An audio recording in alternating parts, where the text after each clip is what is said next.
వరి సాగు చేసే రైతులు భూమి తయారీ, నారుపోత వంటి పనుల్లో నిమగ్నమయ్యారు.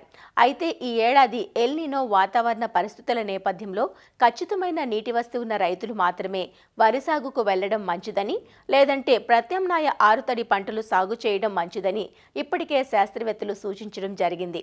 తప్పనిసరిగా వరి సాగు చేపట్టే రైతులు మాత్రం ఎల్నినో పరిస్థితులను దృష్టిలో ఉంచుకుని నేలను సారవంతం చేసే PMDS విధానం, కొయ్యకాలను భూమిలోనే కుళ్ళింపచేసే విధానాలతో పాటు అనుకూలమైన రకాలతో నారుమడి పెంచుకోవాలంటూ రైతులకు సూచనలు అందిస్తున్నారు పశ్చిమ గోదావరి జిల్లా ఉండి కృషి విజ్ఞాన కేంద్రం program coordinator doctor N Mallikarjunarao.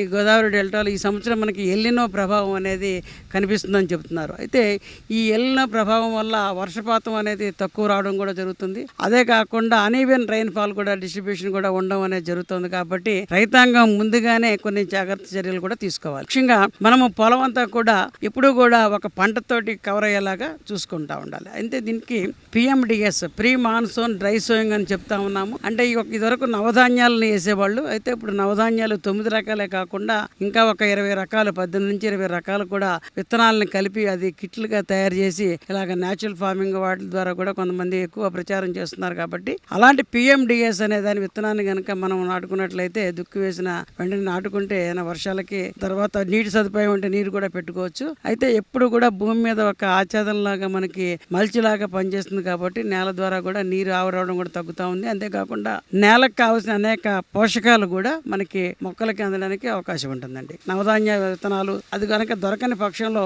ఏదైనా కానీ 1-2 రకాల పచ్చిరొట్ట ఎరువులను కూడా వేసుకుని కలిదుండం అనేది కూడా చాలా ముఖ్యమైన అంశం. అంతేకాకుండా ఇంకొక ముఖ్యమైన అంశం ఏంటంటే ఇటు దాళబా కోతలు అయిపోయిన తర్వాత గడ్డి మనం దున్నడానికి అడ్డుగా ఉంటుందని, అయితే ఈ ట్రాక్టర్ చక్రాలకి చుట్టుకుంటుందని చెప్పేసి గడ్డిని కాలుస్తున్నారు. అయితే గడ్డి మంచి పద్ధతి కాదు. ఈ గడ్డిని కాల్చడం వల్ల మనకి చాలా ముఖ్యమైన పోషకాలన్నీ కూడా పోతూ ఉన్నాయి. అంతేకాకుండా నేలలో మనకు ఉపయోగపడే సూక్ష్మజీవులు కూడా చాలా కూడా అంతరించిపోతున్నాయి. కాబట్టి గడ్డిని ఎట్టి పరిస్థితుల్లో కూడా కాల్చకూడదు.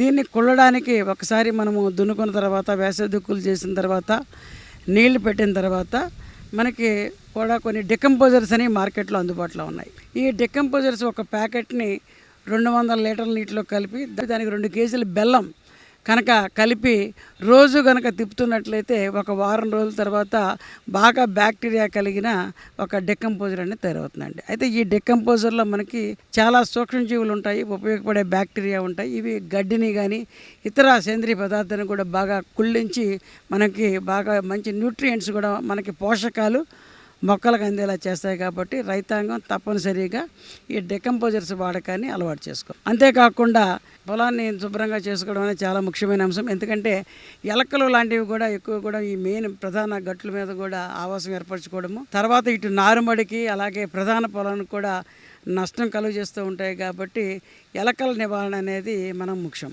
గట్లు సాధ్యమైనంత వరకు చిన్నవిగా పెట్టుకుంటే మనము ఈ ఎలకల ఆవాసం ఏర్పరచుకోవడానికి తక్కువ అవకాశం ఉంటుంది. అదొకటి. అంతేకాకుండా ఇవన్నీ కూడా వేసవి దుక్కులు చేసుకోవాలి. దీని ద్వారా కూడా నేలలో ఉన్న కాండం తొలిచే పురుగు అలాంటి పురుగులు కూడా మనకి నాశనం అవుతాయి. కాబట్టి అలాంటి వేసవి దుక్కులు తప్పనిసరిగా చేసుకోవాలండి. తర్వాత నారుమడి పెంచడం అనేది ఒకటి ముఖ్యమైన అంశం. కాబట్టి నారుమడికి ఈ ప్రాంతానికి ఆయా ప్రాంతాలకు అనుకూలమైన రకాలు వేసుకోవాలి. మనకి గోదావరి డెల్టాలో పడిపోని స్వర్ణాకి ప్రత్యామ్నాయంగా ఉన్న పడిపోని 13-18 అనే రకాన్ని కూడా మనము రైతులు కూడా ఎక్కువ వేస్తా ఉన్నారు. అయితే ఆరోగ్యవంతమైన నారుమడి కూడా పెంచుకోవాల్సిన అవసరం ఉంది. దీనికి విత్తన శుద్ధి అనేది తప్పనిసరిగా చేసుకుంటూ ఉండాలి.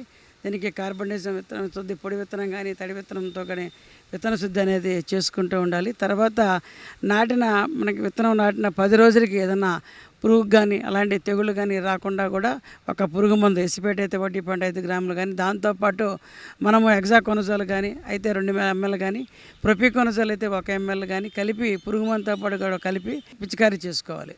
అంతేకాకుండా ఒక నారు పీకడానికి వారం రోజుల ముందు 5 సెంట్ల నారుమడికి సుమారు 800 గ్రాముల నుంచి 1 కేజీ వరకు కూడా కార్బోఫిరాన్ గుళికలు కనుక వేసుకున్నట్లయితే మనము కాండం తొలిచే పురుగు అనేది రాకుండా కూడా నివారించుకోవచ్చు.